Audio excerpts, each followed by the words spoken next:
en México y tal vez de manera general en América Latina, siempre tenemos esta enorme brecha entre lo que dicen los textos y las prácticas cotidianas.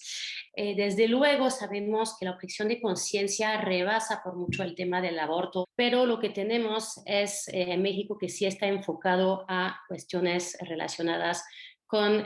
lo sexual y lo reproductivo y en particular la cuestión del aborto, que también en México está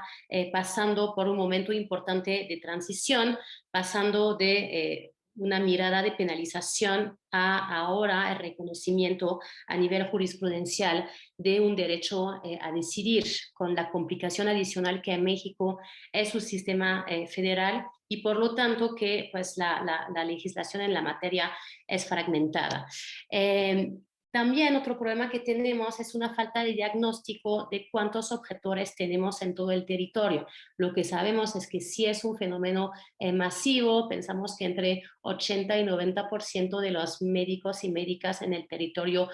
no quieren practicar aborto y que estas objeciones de conciencia, que es el cotidiano en muchísimos hospitales, se acompañan de malas prácticas sanitarias, de violencias, de abusos de poder, de desinformación. También lo que tenemos en México es un marco normativo intimidatorio en la materia, porque precisamente cuando se despenaliza el aborto en la capital, hay un movimiento de reacción en las demás entidades federativas que empiezan a escribir en su legislación local, en sus constituciones locales, que la vida se debe proteger desde el momento de la concepción hacia la muerte, hasta la muerte natural. Entonces, para el personal sanitario, esto pues intimida, no saben si sí o no es legal abortar, incluso en determinadas circunstancias amparadas por la ley. Otro problema que tenemos es la formación ética del personal de salud. Cuando hablamos con las y los médicos, en muchas ocasiones nos dicen que no necesariamente lo hacen por fervor religioso, para decirlo de alguna manera, sino porque en las facultades de medicinas les enseñaron que no es ético proceder a aborto, que es un delito. Y desde luego también esta resistencia organizada de sectores conservadores. ¿Cuál es el marco jurídico vigente que tenemos en México? Entonces les contaba que en la Ciudad de México tuvimos una regulación de la objeción de conciencia en el sentido de contenerla y a partir de algunos criterios que mencionabas, Agustina, hace un momento, ¿no? La obligación de remitir a la paciente a un médico no objetor, la objeción de conciencia que tiene que ceder en caso de emergencia y también algo importante, la obligación para los profesionales, para el Estado, de siempre tener con personal no objetor para poder asegurar el servicio. Antes, en Jalisco, en 2004, teníamos un reconocimiento de la objeción de conciencia, pero que iba en el sentido contrario. Y en 2018 tuvimos ahora sí a nivel federal una adición a la Ley General de Salud, en particular su artículo 10 bis, que en este mismo sentido reconoció una objeción de conciencia muy amplia a los servidores del sistema de salud. Entonces es precisamente esta ley que va a ser impugnada y que va a dar lugar a una sentencia de la Suprema Corte de Justicia de la Nación muy reciente que se enmarca en el trabajo de esta Corte de ahora sí encarar la cuestión del aborto en México. Tuvimos antes dos sentencias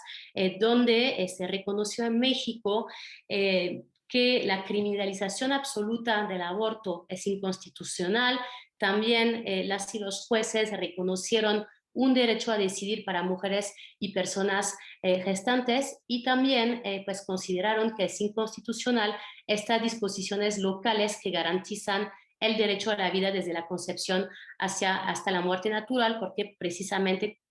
vulneran como otros derechos humanos y en particular los de las mujeres. Entonces, la postura de la Suprema Corte de Justicia de la Nación muy rápidamente, entonces se impugnó este artículo 10 bis que reconocía una amplia objeción de conciencia, se declaró inconstitucionalidad y fue empezar a tratar de regular esta objeción de conciencia identificando una serie de criterios. Primero, el carácter individual de la objeción de conciencia, es la obligación del Estado de contar con personal disponible, que no se puede invocar la objeción de conciencia en casos de emergencia, pero cuando también implica una carga desproporcionada para los usuarios, especialmente si se encuentran en zonas rurales. También afirmaron que no se puede invocar contra principios constitucionales y en particular en contra del principio de igualdad. Y eso surgió porque pues había al parecer algunos médicos que no querían atender personas parte del colectivo LGBTI. No debe buscar entorpecer el ejercicio de los derechos, la obligación de remitir a un colega no objetor, la obligación de un trato digno, decoroso, sin discriminaciones ni juicios valorativos, porque en los hechos lo que pasaba es que los médicos trataban de hacer cambiar de opinión a la mujer que llegaba para buscar una interrupción de embarazo, la obligación de contar con protocolos de actuación cuando no hay personal no objetor en la unidad de salud y finalmente la previsión de mecanismos para identificar los objetores.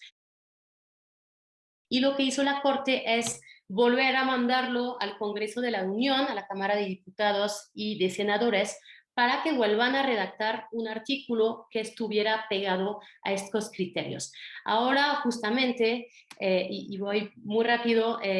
estamos en este momento de la discusión. Se hizo un parlamento abierto donde se convocó a diferentes sectores de la población para escuchar